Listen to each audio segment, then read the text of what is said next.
This is a good day the Lord has made to rejoice and to be glad in. This story, it says, monkeys or church?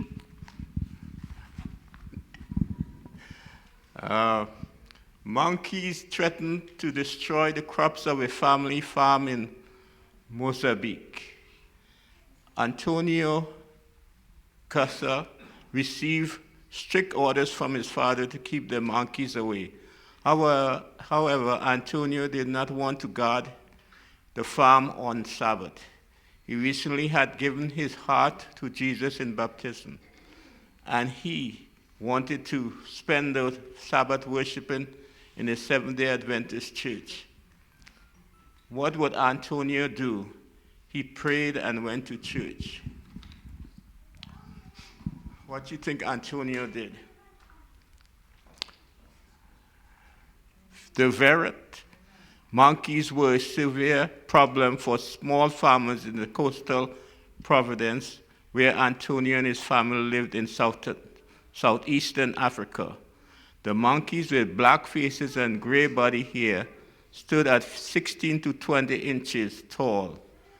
Tribes of 10 to 70 monkeys raided small farms, cassava, sweet potatoes, beans, peanuts, and other crops. Man, you envision those monkeys coming, 70 monkeys, you know. Father worried that the family would not have food or income, and the monkeys decimated their crops. The monkeys destroyed their crops. He also did not approve of his son going to the Adventist church. He had raised Antonio in other faith, and he did not understand why the boy wanted to worship on the seventh-day Sabbath. You know, the seventh-day Sabbath. You know, they said there's other Sabbaths, but the seventh day is the day the Lord made. Let's see. Father did not mind skipping worship service on Sunday to watch the farm, and he told Antonio he also should help on Saturdays. Antonio loved Father. He had not planned to become a Seventh-day Adventist, and we never plan to become a Seventh-day Adventist, do we? But the Lord has plans for us. But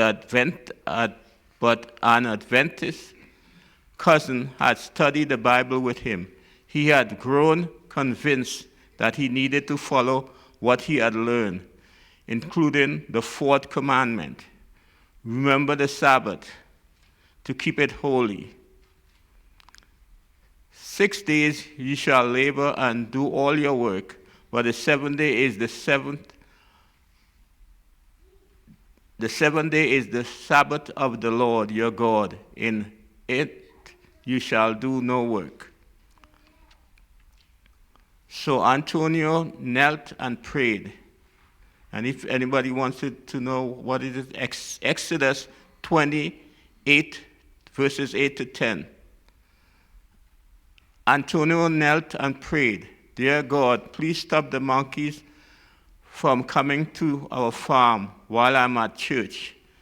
Then he went to the Adventist church in Cassava, located about 15 miles from the farm. Antonio was not sure what to expect when he returned home. To his joy, the monkeys stayed away all day. He prayed and went to church the next Sabbath, and again the monkeys did not come near the farm. Every Sabbath while Antonio lived at home, the monkeys avoided the farm while he worshiped at the church. Father refused to acknowledge the miracle, but Antonio was filled with gratitude to God.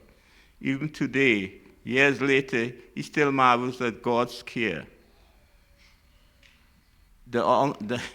And this is funny. The monkeys also kept the Sabbath, he said. Wow, what a story. All right, thank you.